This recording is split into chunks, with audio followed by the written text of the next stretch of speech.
à Dieu parce que c'est vraiment une grâce de se tenir ici sur cette chaîne.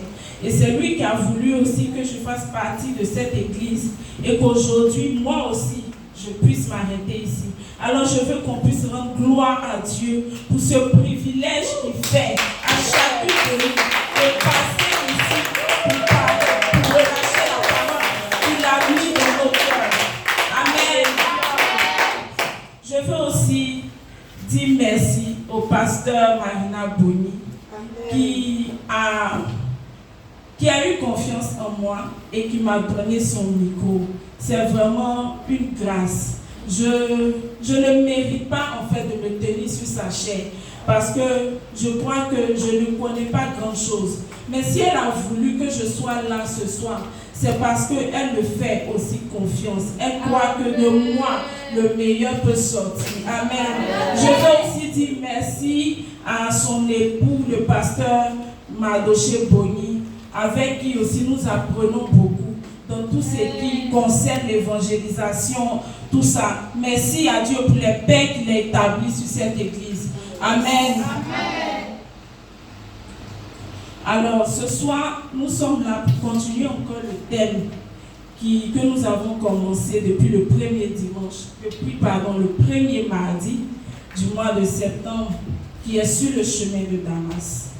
Alors, lorsque nous lisons la Bible, nous découvrons des héros de la foi. Lorsque nous lisons la Bible, nous voyons que dans le parcours du peuple d'Israël, Dieu a eu à tisser des alliances avec des hommes, avec des héros que nous découvrons chaque jour lorsque nous lisons la Bible. Et nous voyons qu'il a bâti une alliance avec Abraham, une alliance qui a été sur la foi. Et des générations plus tard, on voit qu'il a bâti aussi une alliance avec Moïse. Il appelle Moïse sur la montagne et il lui donne les tables des commandements. Il lui donne des commandements qui devaient régir la vie et la marche du peuple d'Israël, pour les emmener jusqu'à bon port, pour les emmener jusqu'à la terre promise. Mais lorsqu'on lit aussi la Bible et qu'on parcourt un peu les Écritures, on voit aussi que les prophètes avaient annoncé un libérateur. Les prophètes avaient annoncé un sauveur. Les prophètes avaient annoncé quelqu'un qui allait venir faire sortir le peuple d'Israël de ses souffrances, qui allait venir faire sortir le peuple d'Israël du joug de l'esclavage. Donc, le peuple d'Israël était en train d'attendre un sauveur. Mais malheureusement, lorsque le sauveur a fait son entrée, lorsque le sauveur est venu maintenant sur la terre, il y a plusieurs de ceux qui l'attendaient, plusieurs de ceux qui soupiraient après le Messie, plusieurs de ceux qui étaient là, qui va nous sauver. Plusieurs ne l'ont pas reconnu. Plusieurs ne l'ont pas reconnu. Pourquoi? Parce qu'ils étaient devenus maintenant des religieux. Une fois, j'échangeais avec l'une de mes collègues et elle me disait, est-ce que tu penses que si on était au temps de nos pères dans la Bible, est-ce qu'on allait reconnaître aussi Jésus lorsqu'il est venu? Est-ce qu'on allait le reconnaître? Et je crois que c'était ça pour plusieurs Israélites, plusieurs Juifs, qui n'ont pas reconnu le bras de Dieu, qui n'ont pas reconnu celui-là même que Dieu envoyait. Pourquoi, comme je l'ai dit? Parce qu'ils étaient devenus maintenant des religieux. Alors, la religion dans notre cas ici, c'est tenter de vivre une vie de piété sans la présence réelle de Dieu. Okay. C'est aussi s'attacher à la lettre de la loi sans expérimenter une véritable relation avec Jésus. Et parmi ces religieux-là, il y a un qui a particulièrement attiré mon attention. Okay. Et c'est Saul de Tarse, connu plus tard sous le nom de l'apôtre Paul. Sa vie a basculé à un moment donné. Alors qu'il était sur le chemin de Damas, il a rencontré Jésus. Amen. Raison pour laquelle le thème du mois, c'est sur le chemin de Damas. Parce que quelque chose s'est passé sur le chemin de Damas. Et ce soir particulièrement, je veux que nous puissions remonter un peu le temps et aller à cette rencontre-là de Saul avec Jésus-Christ. Sous le thème Jésus à la rencontre du religieux. Amen. Amen. Alors, avant d'aller plus loin, il faudrait qu'on puisse déjà connaître qui était Saul de Tarse. Qui était Saul? C'est vrai que j'ai dit que c'était un religieux, mais il faudrait qu'on le connaisse réellement. Pourquoi particulièrement Dieu est parti, Jésus est parti à la rencontre de ce religieux? Alors, Saul était un pharisien. Pharisien en hébreu, c'est péroussim, qui signifie séparé. Alors, Paul était un juif pharisien, comme je l'ai dit, ça veut dire péroussim, séparé. Donc, il était d'un groupe de croyants qui étaient vraiment séparés des autres, qui veillaient vraiment à l'observance de la loi juive. Ils veillaient véritablement à ce que les lois, tout ce qui leur avait été donné par les pères, soient respectés. Donc Paul était vraiment quelqu'un, bon, on pourra dire Paul, comme je l'ai dit, il a été appelé plus tard Paul. Donc Paul était quelqu'un qui était vraiment rigoureux dans le fait d'observer les lois qu'il a reçues de ses pères, d'observer tout ce qui avait été mis dans la loi juive. Paul était aussi un citoyen romain. Alors, lorsque je faisais mes recherches, j'ai vu que Paul était un citoyen romain. Et je n'ai pas compris. On me dit juif et ensuite on me dit romain. Alors, clairement, c'est comme si c'était un baoulé qui s'est retrouvé aux États-Unis et qui est maintenant américain de nationalité. Donc, il avait les droits, il avait tout ce qu'un Américain pouvait avoir comme droit de façon légale. Donc c'est comme ça qu'il était un juif, mais avec les attributs, je dirais, les droits d'un Romain. Saul également avait pour mentor un grand de la loi qui s'appelle Gamaliel. Saul également était un membre du Sanhédrin. Lorsqu'on parle de Sanhédrin, on peut comparer ça à la Cour suprême. Donc on peut dire qu'il faisait partie d'un tribunal en fait de loi. Donc il connaissait les lois. C'était un grand et il avait aussi pour mentor Gamaliel. Gamaliel, c'est celui qui a dit qu'il faudrait qu'on puisse laisser les disciples faire ce qu'ils font pour qu'on puisse savoir après si c'était l'œuvre de Dieu ou bien une œuvre humaine. Donc il avait des mentors. Et tout comme Saul, nous aussi, peut-être on est né d'une famille avec vraiment des principes bien carrés sur la vie chrétienne, sur le respect des lois. Donc Saul était un jeune homme né et comment je vais dire, et éduqué selon toute la rigueur juive de ce temps. Et comme je l'ai dit, on est né aussi comme Saul, dans une famille, dans une école où on nous envoyait, dans laquelle on partait. Par exemple, moi comme ça, je suis né dans une famille avec un père prédicateur. Et je suis allé aussi dans une école confessionnelle, le CSM de Cocody. Il y a d'autres, par exemple, qui sont partis à Sainte-Marie. Il y a d'autres qui ont fait d'autres écoles. Donc, on a toujours un parcours quelque part où on a rencontré Jésus. Mais est-ce à dire que parce qu'on a eu ce parcours-là, on a vraiment fait la rencontre? On nous a peut-être parlé de Jésus, mais est-ce qu'on a réellement rencontré Jésus-Christ? Et ce soir, je veux déjà vous donner 4 caractéristiques d'un religieux. Mais avant d'aller sur les 4 caractéristiques, permettez-moi de revenir rapidement sur ce que la loi juive en ce temps disait. Pour eux, dans la loi juive, Dieu est un être suprême, nous tous nous le savons. Mais pour eux, Dieu ne peut pas avoir de fils. Dieu ne peut pas se dupliquer. Il ne peut pas avoir un fils qui va venir naître. Donc, lorsque les disciples étaient en train de suivre Jésus, qui disait que lui, il est le fils de Dieu, ça ne rentrait pas dans leur tête. Pour ceux qui connaissaient la loi et tout, ils se disaient non, c'est pas possible. Parce qu'eux, ils étaient vraiment carrés dans une certaine logique. Voilà. Donc, c'est de là qu'est partie toute la rage, toute la fureur qu'ils avaient contre les disciples, parce que ça ne cadrait pas dans ce qu'eux, ils connaissaient. Donc, nous revenons sur 4 caractéristiques d'un religieux. Le premier point, c'est que le religieux croit en l'existence de Dieu. Le religieux, il croit en l'existence de Dieu. Tout le monde, lorsque nous naissons, même ceux qui disent qu'ils sont athéistes ou athéistes, c'est ça? Même toutes, pardon, athéistes, toutes ces personnes-là, quelque part dans leur coin de la tête, ils savent qu'il y a un être suprême. Ils savent qu'il y a un Dieu, il y a quelqu'un, il y a un être suprême quelque part. Mais est-ce pour autant qu'ils sont sauvés? Parce que tu peux croire, tu peux savoir qu'il y a quelqu'un. Tu peux dire que oui, moi aussi je suis enfant de Dieu. Nous tous, nous sommes enfants de Dieu. Bon comme mauvais, nous sommes tous enfants de Dieu. Mais est-ce pour autant qu'on est sauvés? Donc le religieux, il sait, il croit qu'il y a un Dieu. Ensuite, le deuxième point. Le religieux n'a pas de relation personnelle avec Dieu. Il suit le mouvement de groupe. Nous allons prendre Acte 7, versets 54 à 58. Alors la Bible dit dans le livre, en attendant ces paroles, ils étaient furieux dans leur cœur et ils grincèrent des dents contre lui.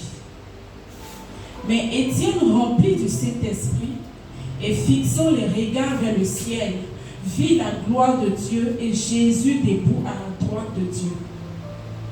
Et il dit, voici, je vois les cieux ouverts et le Fils de l'homme debout à la droite de Dieu. Ils poussaient alors de grands cris en se bouchant les oreilles et ils se précipitaient tous ensemble sur lui. Le traînaient hors de la ville, le lapidaient. Les témoins déposaient leurs vêtements aux pieds d'un jeune homme nommé Saul. Nous allons prendre encore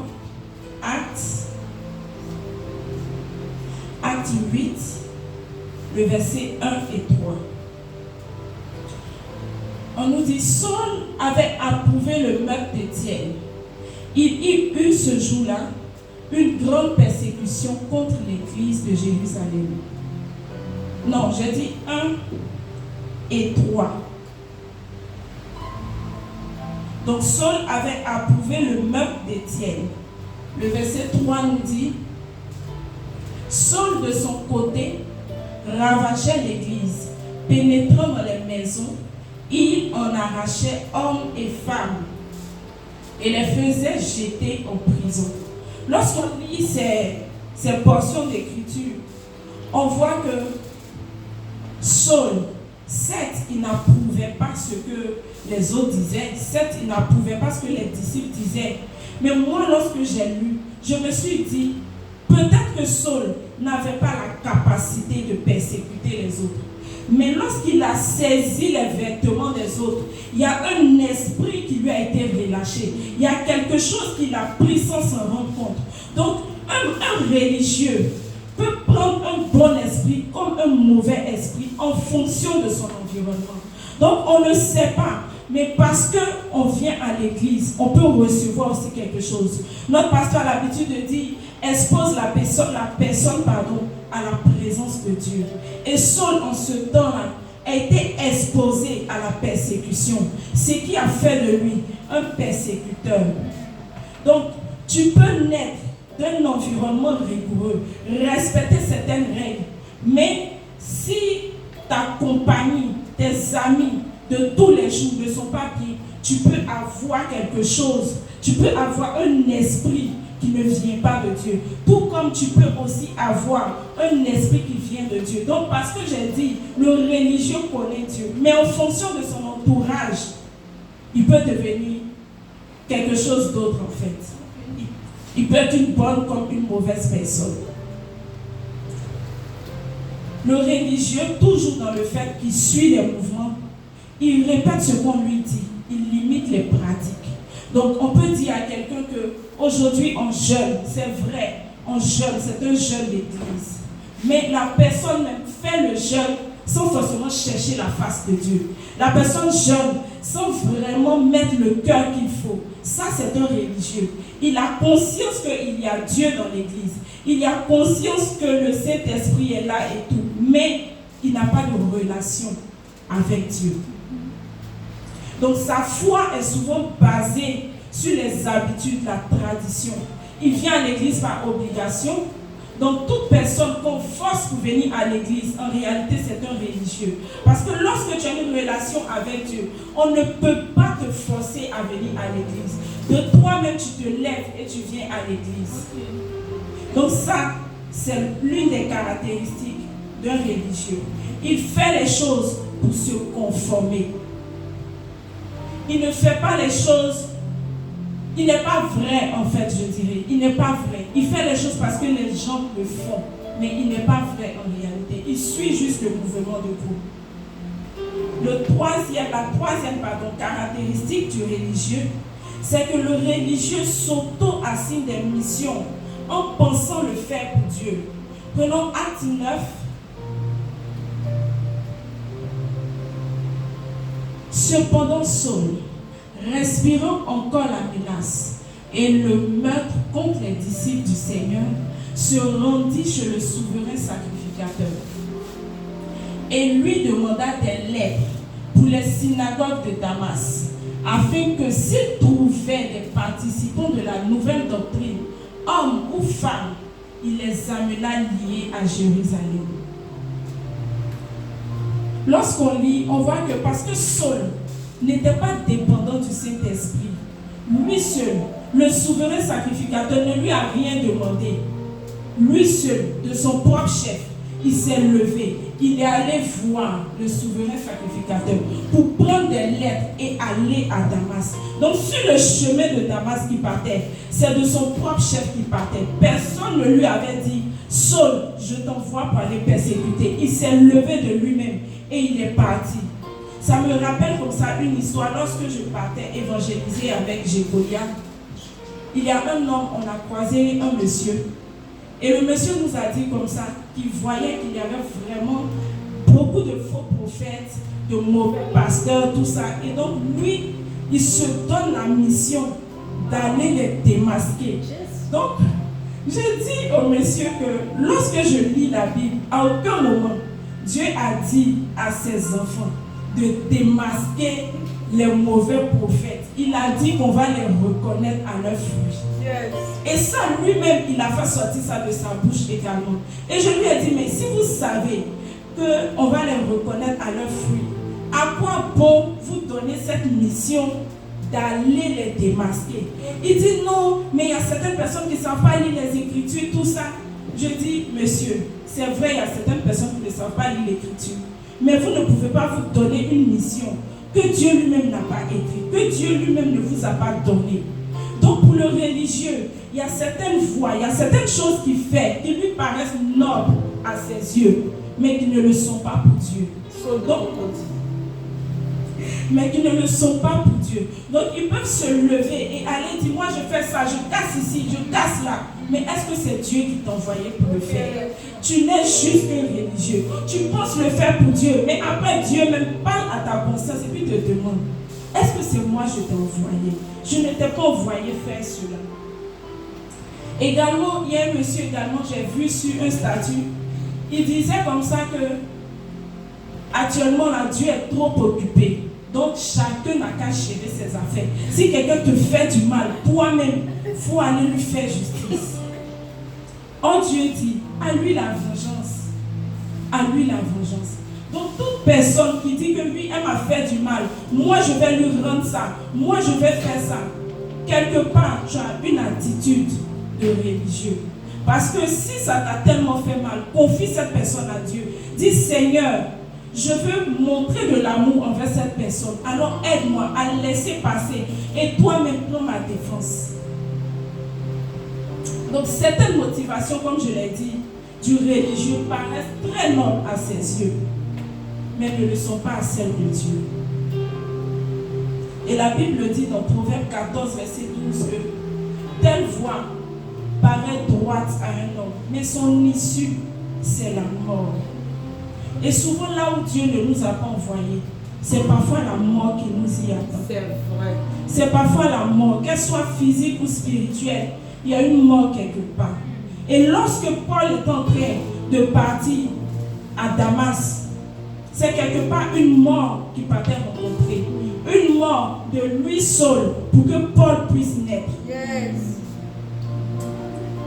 Donc Dieu l'attendait à un carrefour pour le briser. Alors la quatrième caractéristique du religieux, c'est qu'il enseigne la parole de Dieu, mais sa vie personnelle en est détachée. Okay. Saul était un connaisseur de la loi juive. Il maîtrisait les commandements. Il maîtrisait tout ce que ses pères lui avaient donné. Mais sa vie en était détachée. Parce que je crois que dans les commandements, on nous a dit d'aimer notre prochain comme nous-mêmes. Mais ce Saul qui connaît les commandements, c'est lui qui s'en va persécuter. Où est l'amour qu'il est en train de montrer? Où est l'amour qu'il est en train de montrer? Et c'est comme ça. Nous-mêmes, on se lève, on s'en va dans les cellules, on prêche. Mais après, tu sais que ce que tu as dit aux gens, ta vie même est en déphasage avec ce que tu as dit. Ta vie est en déphasage. Dieu même s'arrête et puis dit, donc elle sait ça. Et puis elle est en train de réagir comme ça. Donc il sait ça. Et puis son cœur est comme ça. Donc le religieux, il a la parole, il a le verbe, il sait, il connaît les commandements, il connaît la Bible. Tu lui dis tel verset, il te récite. Tu lui dis tant, il termine le verset. Mais en réalité, sa vie est vraiment en déphasage avec ce qui sort de sa bouche. Amen.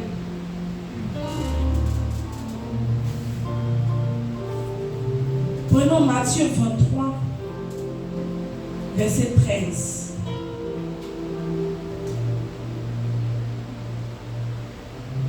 Quel malheur pour vous, maîtres de la loi et pharisiens, quand vous êtes des hommes faux, vous fermez la porte du royaume des cieux devant les gens. Vous-même, vous n'entrez pas. Et vous ne laissez pas entrer ceux qui le veulent. C'est Jésus qui est en train de parler aux pharisiens. Et parfois, nous-mêmes, on a été des persécuteurs. On a été des religieux persécuteurs. Je vous donne par exemple un exemple. Vous pouvez être dans un groupe en train de marcher avec vos amis et il y a quelqu'un qui vient pour évangéliser. Et puis c'est toi qui dis que tu es enfant de Dieu. Tu dis à tes amis, pardon, passons sur le côté là. Je ne veux pas que le monsieur là vienne nous parler. Donc toi-même tu n'es pas sauvé, mais tu ne veux pas que les autres soient sauvés. Tu es quel genre de chrétien? Tu es quel genre d'enfant de Dieu? Tu es un religieux, tu es un pharisien. Tu connais les lois, tu connais la Bible, mais tu n'es pas sauvé. Tu ne veux pas aussi que tes amis soient sauvés. Tu es dans le bus, même quelqu'un en train de prêcher un peu même. C'est là toi ton affairage est lourd avec ton ami.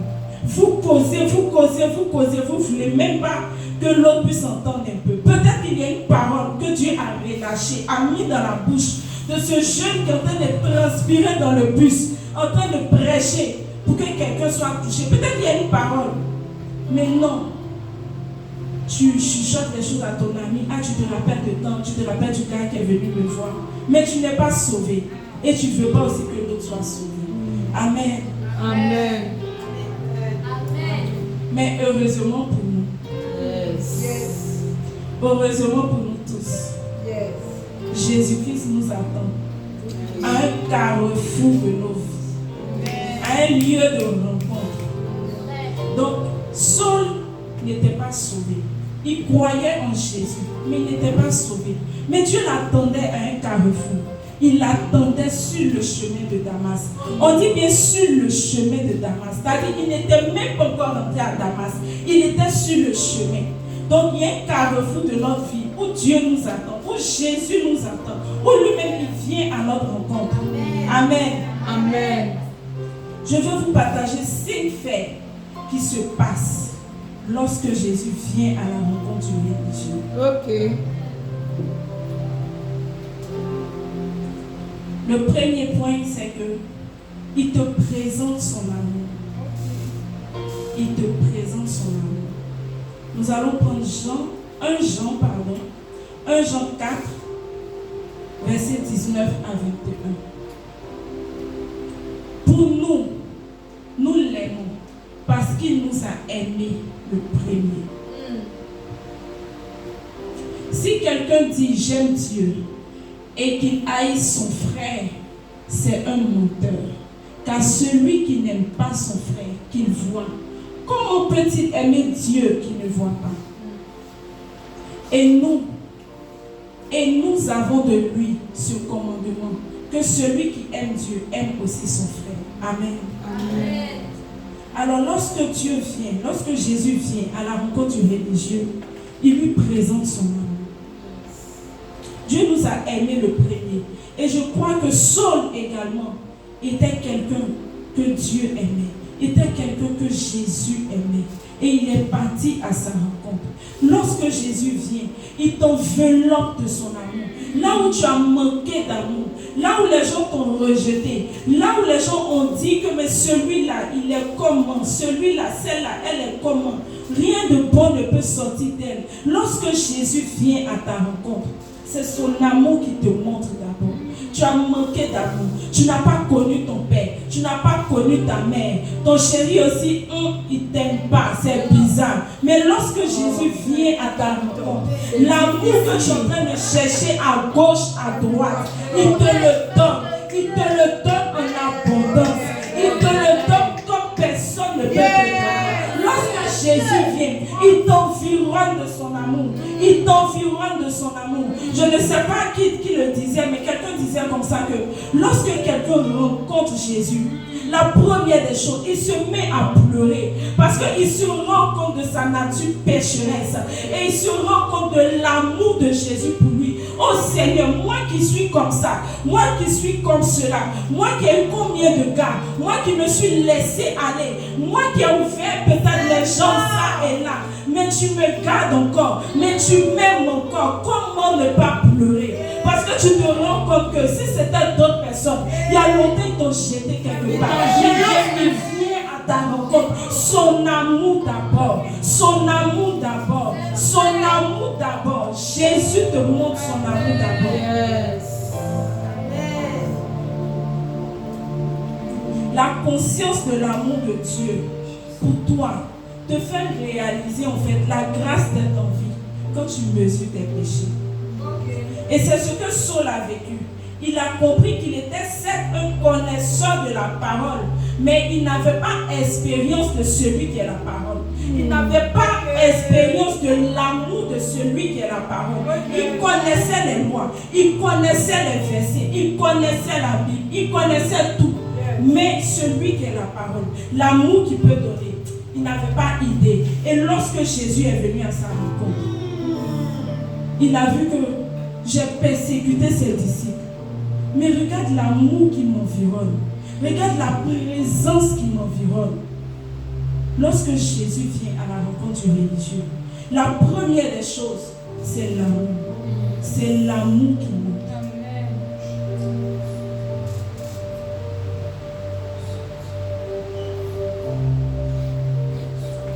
Alors,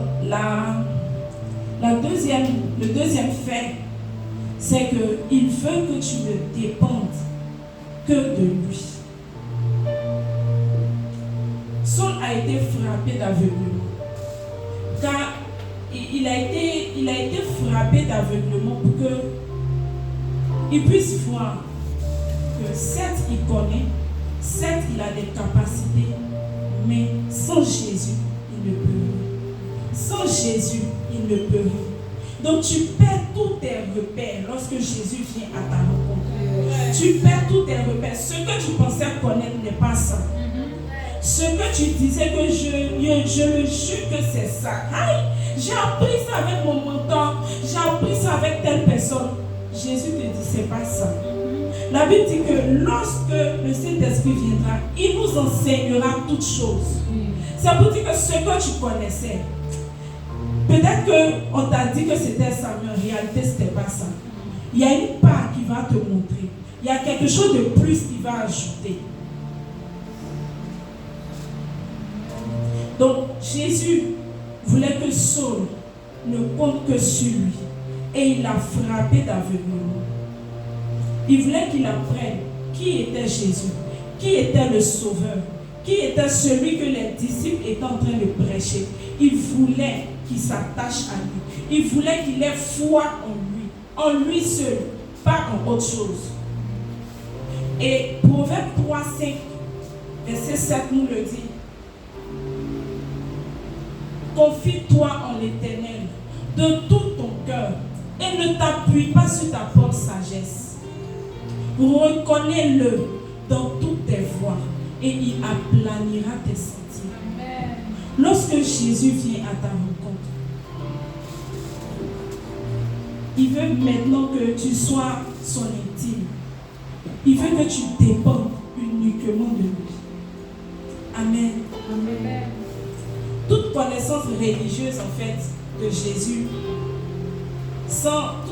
toute connaissance religieuse sans une révélation de Jésus-Christ est vaine.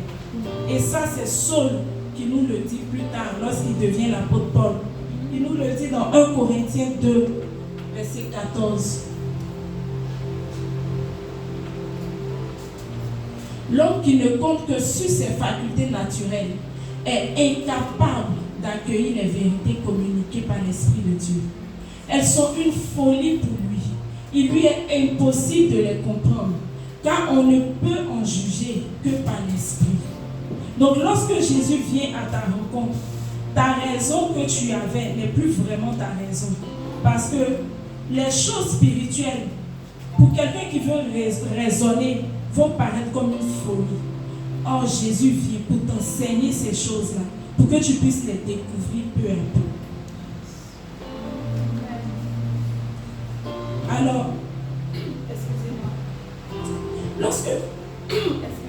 lorsque tu dépends de Jésus, il ouvre aussi tes yeux spirituels.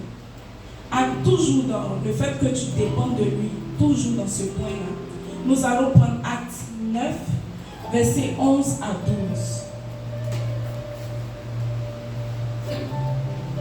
Et le Seigneur lui dit, lève-toi, va dans la rue qu'on appelle la droite et cherche dans la maison de Judas un nommé Saul de Tarse.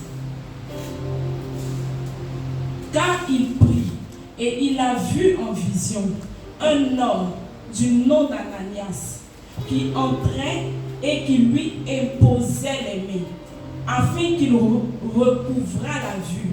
Ananias répondit, c'est bon. Alors, lorsqu'on lit ces deux versets, après le fait que Saul soit tombé, Jésus a parlé à un homme qui s'appelle Ananias. Et il a dit à cette personne-là de se rendre dans un lieu, car il y a un homme là-bas nommé Saul de Tarse qui est en train de prier. Et pendant qu'il prie, il a vu un homme nommé Ananias qui va lui imposer les mains. Donc si Saul était frappé d'aveuglement et qu'il fallait que Ananias vienne pour prier pour que lui ses yeux s'ouvrent, ça veut dire que ce qu'il a vu, c'était une vision. Alors lorsque Jésus vient à ta rencontre, tes sens spirituels sont aiguisés. Il ouvre tes yeux spirituels. Il ouvre tes oreilles spirituelles. Ton discernement devient plus approfondi en fait. Yes. Donc il vient pour activer les dons qu'il a mis en toi. Et on voit que dans la vision, il dit comme ça que Jeanne n'a pas non. Voilà. Car il a pris, il prie. Et il a vu en vision un homme du nom d'Ananias. Donc, lorsque Jésus vient à ta rencontre et qu'il aiguise ta sensibilité spirituelle, il te donne de l'avance sur les choses à venir. Il dit, c'est-à-dire que c'est dans la vision que Saul sait qu'il y a un homme qui s'appelle Ananias qui doit venir vers lui. Donc, quelqu'un d'autre pouvait venir, mais tant que cette personne-là ne s'appelait pas Ananias, Saul n'allait pas permettre à ce qu'on prie pour lui. Et tout ça pourquoi? Parce que Jésus est venu à sa rencontre et qu'il a ouvert ses yeux spirituels. C'était un religieux, c'était quelqu'un qui connaissait les versets, qui connaissait la parole, mais pas plus. Pas plus que ça. Pas plus. Donc je crois que toute personne même qui n'a pas encore ses sens spirituels activés est un religieux. Ok. Aucun délivré ce soir. En vérité, faire confiance à Dieu développe nos sens spirituels et nous fait prendre de l'avance sur les choses à venir. Le troisième fait qui arrive lorsque Jésus vient à ta rencontre, il te donne une mission de vie. Nous allons prendre Actes 26, versets 16 à 18.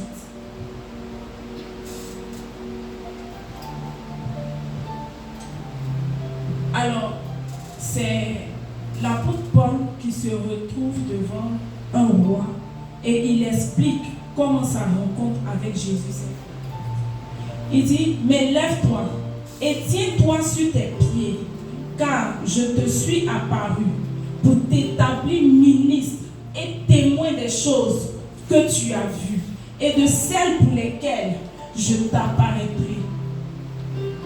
Je t'ai choisi du milieu de ce peuple et du milieu des païens vers qui je t'envoie, afin que tu leur ouvres les yeux pour qu'ils passent des ténèbres à la lumière et de la puissance de Satan à Dieu, pour qu'ils reçoivent par la foi en moi le pardon des péchés et l'héritage avec les sanctifiés.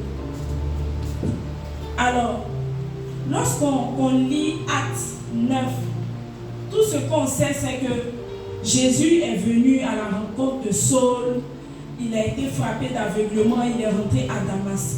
Mais lorsque lui-même, il se trouve maintenant devant un juge, il lui explique en réalité ce que Jésus lui a dit. Donc, lorsque Jésus vient à ta rencontre, forcément tu dois découvrir ton appel. Forcément, tu dois découvrir ce pourquoi tu es venu sur la terre. Forcément, il lui dit, lève-toi et tiens-toi sur tes pieds, car je te suis apparu pour t'établir ministre et témoin des choses que tu as vues. Donc, lorsque Jésus vient à ta rencontre, forcément, tu deviens un témoin. Forcément, tu as des choses à raconter.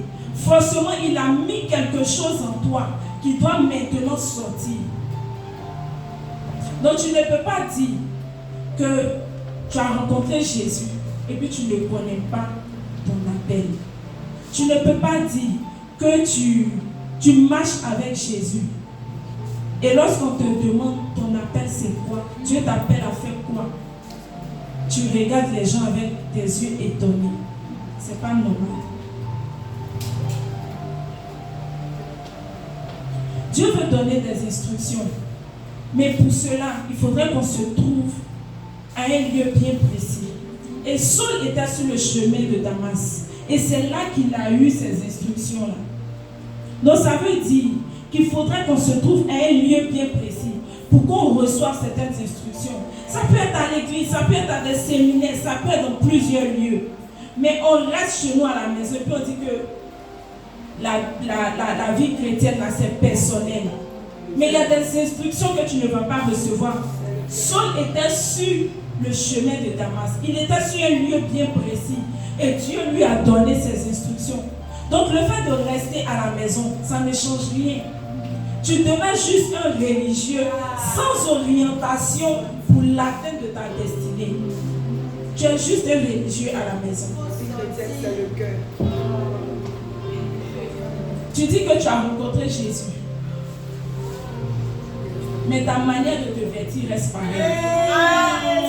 C'est-à-dire qu'il ne t'a pas encore dit que la robe moulante là, tu dois arrêter. Mini tu portes là. Il t'a pas encore dit que tu portes et tu mets un haut dessus pour sortir. Tu dois arrêter. Brûler les habits ce soir. Tu as le même langage grossier.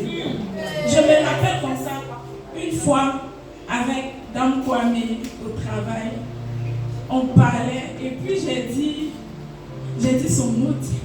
Elle a dit, c'est faut s'appeler son père. En ce moment, j'avais même pas encore intégré ma démarche.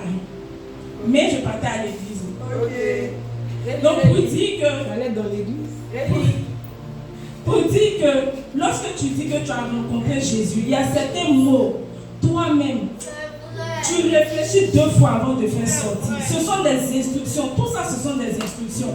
Jésus te dit ta manière de parler, ta manière de te vêtir, ta manière de réagir, je n'aime pas. Change. Lorsqu'il vient à ta rencontre, il y a forcément un changement quelque part.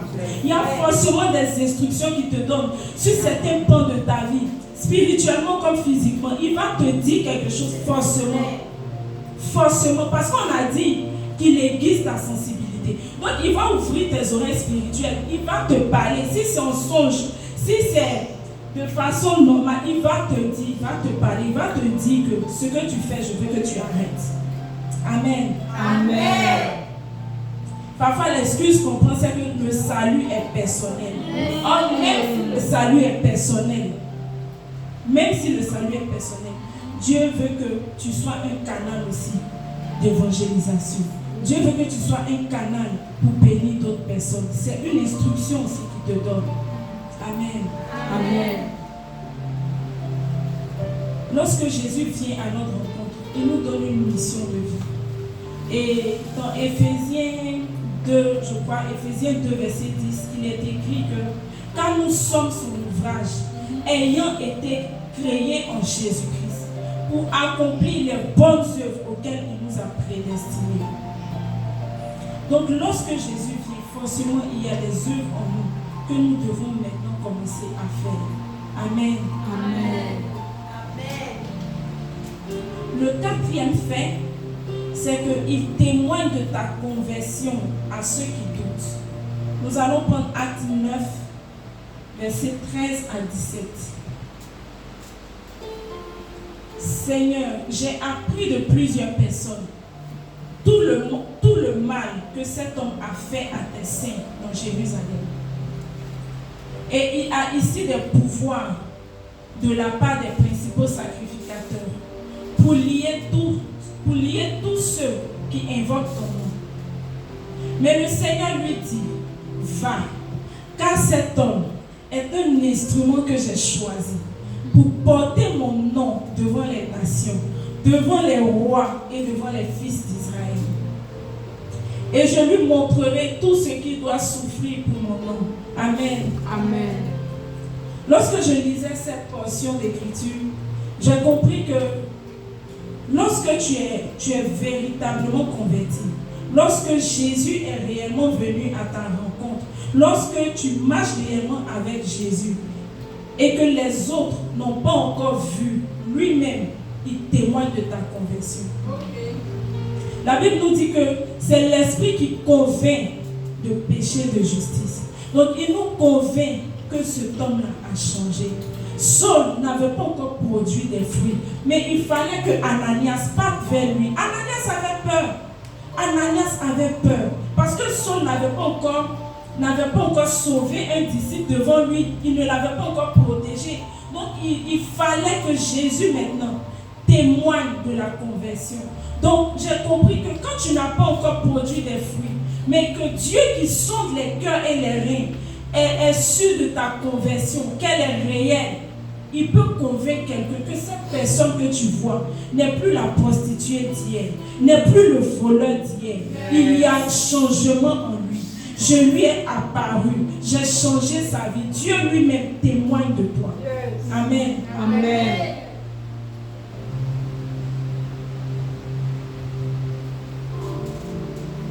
Le cinquième fait, lorsque Jésus vient à ta rencontre, tu ne deviens plus un religieux, mais tu rentres dans le lieu très saint pour adorer. Amen. Amen. Nous allons prendre Marc 10, versets 46 à 52. Il arrivait à Jéricho, et lorsque Jésus en sortit avec ses disciples et une assez grande foule, le fils de Timée, Bartimée, mendiant aveugle, était assis au bord du chemin. Il entendit que c'était Jésus de Nazareth et il se mit à crier, Fils de David, Jésus, aie pitié de moi. Plusieurs le reprenèrent pour le faire taire, mais il criait beaucoup plus fort, Fils de David, aie pitié de moi.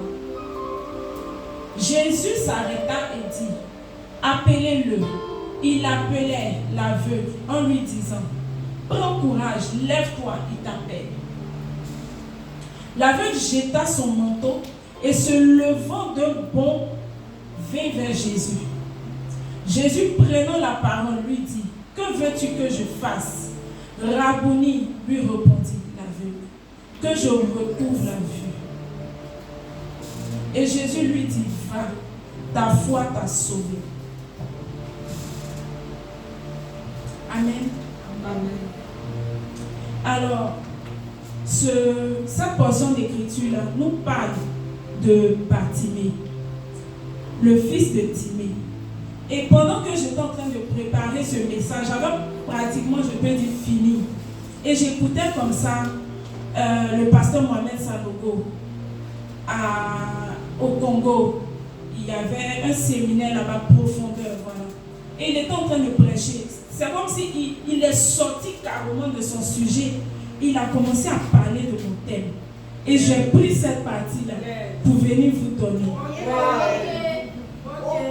Alors, Timée, on nous dit Bartimée, fils de Timée. C'est-à-dire que son père était connu. Comme je l'ai dit tout à l'heure, moi, je suis fils d'un prédicateur. Lorsque vous allez à l'église méthodiste de Trècheville, quand vous dites le prédicateur Ando Moïse, forcément on le connaît. Donc on me voit quelque part, c'est la fille du prédicateur. C'est pareil avec Bartimée. Il était le fils de Timée. Donc on connaissait son père, mais il était aveugle. Jean-Dac, tu peux revenir au fur et à mesure. Et lorsque Jésus sortit avec ses disciples et une assez grande foule le fils de Bartimée, Bartimée, mendiant aveugle, était assis au bord du chemin. Jésus est le chemin, la vérité et la vie. Jésus passait, le chemin passait. Mais le fils de Timée, le fils du prédicateur, le fils du prophète, le fils du pasteur, le fils de l'évangéliste était assis au bord du chemin. Ça veut dire que même si à la maison, ton père est pasteur, ta mère prophétesse, tu peux être assis au bord du chemin. Tu peux ne pas connaître Jésus. Il entendit que c'était Jésus de Nazareth. Et il se mit à crier, « Fils de David, Jésus, aie pitié de moi. » Plusieurs le reprenaient pour le faire taire. Mais il criait beaucoup plus fort, « Fils de David, aie pitié de moi. » Jésus s'arrêta et dit, « Appelez-le. » Il l'appelait l'aveugle. Donc on ne connaissait plus son nom. C'était maintenant devenu l'aveugle. Parce que tu ne connais rien en fait. Même si tu es le fils du pasteur, mais en réalité tu ne connais rien. Tu es aveugle aux choses spirituelles. En lui disant, prends courage, lève-toi, il t'appelle. L'aveugle jeta son manteau et se levant d'un bond, vint vers Jésus. Jésus, prenant la parole, lui dit, que veux-tu que je fasse? Rabouni, lui répondit l'aveugle, que je recouvre la vue. Donc il voulait maintenant la vie. Il voulait maintenant être sur le chemin. Il avait les yeux fermés, il ne connaissait rien, mais il a rencontré celui qui est le chemin. Il veut voir maintenant, il veut connaître Jésus plus en profondeur. Avance, Jeanne. Et Jésus lui dit, va, ta foi t'a sauvé. Donc, je veux tirer vers la fin de mon message pour nous poser une question. Pourquoi Jésus vient à la rencontre du religieux? Pourquoi il vient à la rencontre du religieux? Là, on voit que c'était quelqu'un qui était assis au bord du chemin, mais qui est venu à Jésus. Mais on connaît aussi l'histoire de Nicodème, qui était aussi un religieux, mais qui est venu vers Jésus. Et on voit Saul de Tarse, qui est aussi un religieux, mais à qui Jésus, vers qui, Jésus est parti. Donc, à votre avis, pourquoi Nicodème est parti vers Jésus? J'ai essayé de chercher et j'ai compris que Nicodème, bien vrai qu'il était religieux, il connaissait aussi la loi comme Paul.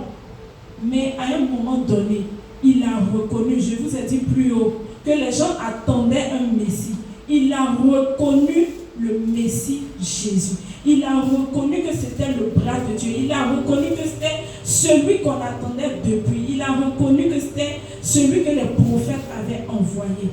Mais lui, il avait honte de suivre Jésus. Il avait honte de suivre Jésus. Maintenant, lorsqu'on regarde Paul, Saul, lui, il est en train de chercher le Sauveur.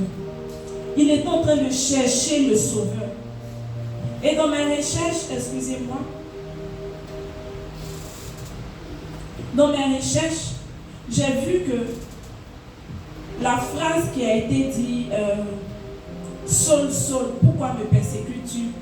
Alors que Saul se trouvait devant l'un des juges, il a spécifié à ce juge-là qu'il a entendu une fois lui parlant en langage hébraïque, donc en hébreu. Jeanne, excuse-moi, je pense ne pas avoir envoyé ce verset. Acte 26, versets 14 à 15. En attendant qu'elle mette, je peux lire.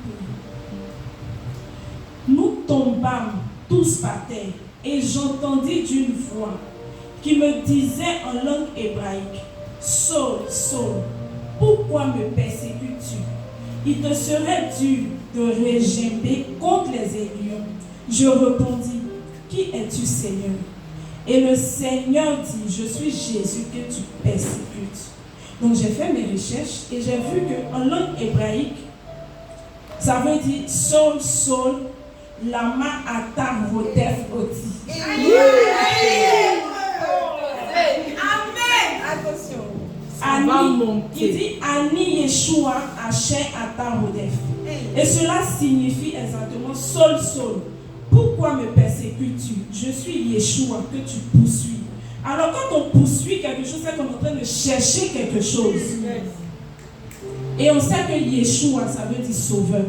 Donc naturellement, la phrase veut dire Saul, Saul, pourquoi me persécutes-tu? Je suis le sauveur que tu poursuis. Je suis le sauveur que tu cherches depuis longtemps. Tu es un religieux qui avait besoin de connaître qui était le Christ, qui avait besoin de connaître celui que les prophètes avaient annoncé. Me voici. Pourquoi tu me poursuis beaucoup? Me voici. Donc, Jésus vient à la rencontre du religieux lorsqu'au fond de lui, il a ce désir ardent de revenir à Christ. Lorsqu'au fond de lui, il veut vraiment plaire à Dieu. Il ne veut plus rester dans les choses où il se conforme à ce que les gens font de façon groupée. Ou lui aussi, il peut dire que j'ai une intimité avec Dieu. Ou lui aussi, il peut dire que hier dans ma nuit, Jésus m'est apparu. Parce que ce sont les intimes qui peuvent avoir ce genre de relation, qui peuvent avoir ce genre de visitation. Un religieux ne peut pas avoir ce genre de relation. Donc Jésus vient à la rencontre du religieux qui soupire après lui. Qui soupire après lui. Donc comme Saul, tu es peut-être né d'une famille religieuse, d'une famille de pasteurs, d'une famille d'évangélistes, avec un parcours dans les écoles confessionnelles, ou non. Comme Saul aussi, tu es très intelligent. Tu as une grande connaissance de la Bible, une grande connaissance de tout ce qui parle de Jésus, de Dieu, tout ça. Tu as une grande connaissance. Ou encore, Jésus est venu à toi, mais tu as eu le cœur fermé. Alors ce soir, je veux que nous puissions nous lever et prier. Priez, regardez au fond de vous. Est-ce que vous êtes religieux? Est-ce que quand tu regardes tout ce qui a été cité, est-ce que tu sens une part de religiosité en toi? On a dit que être religieux, c'est tenter de vivre une vie de piété, sans présence réelle de Dieu. C'est tenter de vivre une vie où tu n'as pas encore expérimenté Jésus. Est-ce qu'au fond de toi, lorsque tu regardes, est-ce que tu es religieux ou bien tu es vraiment un intime de Christ. Élevons la voix.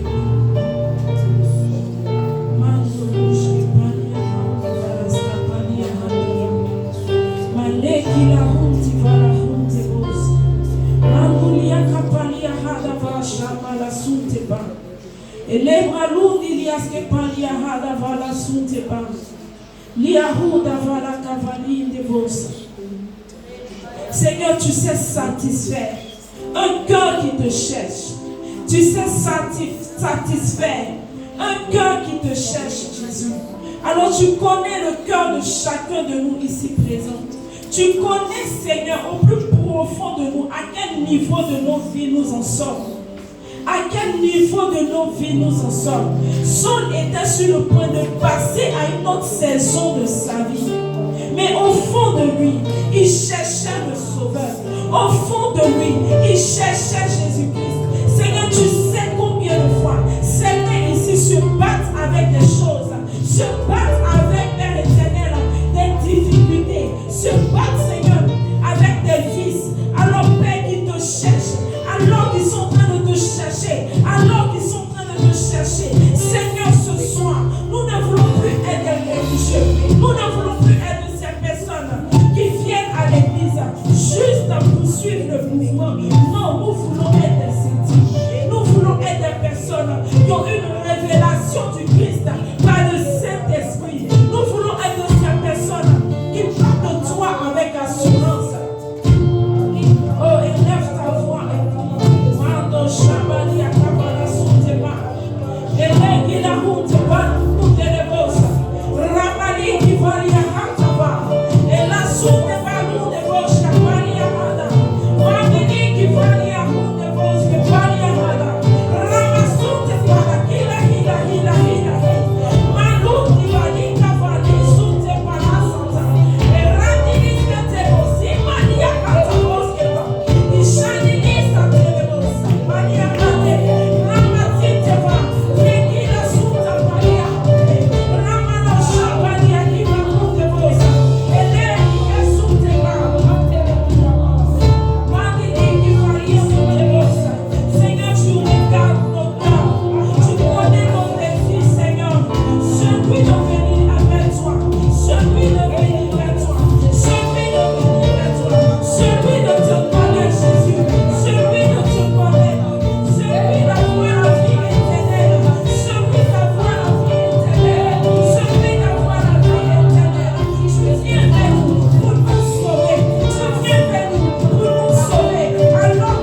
bénisse. La Bible nous dit dans 2 Corinthiens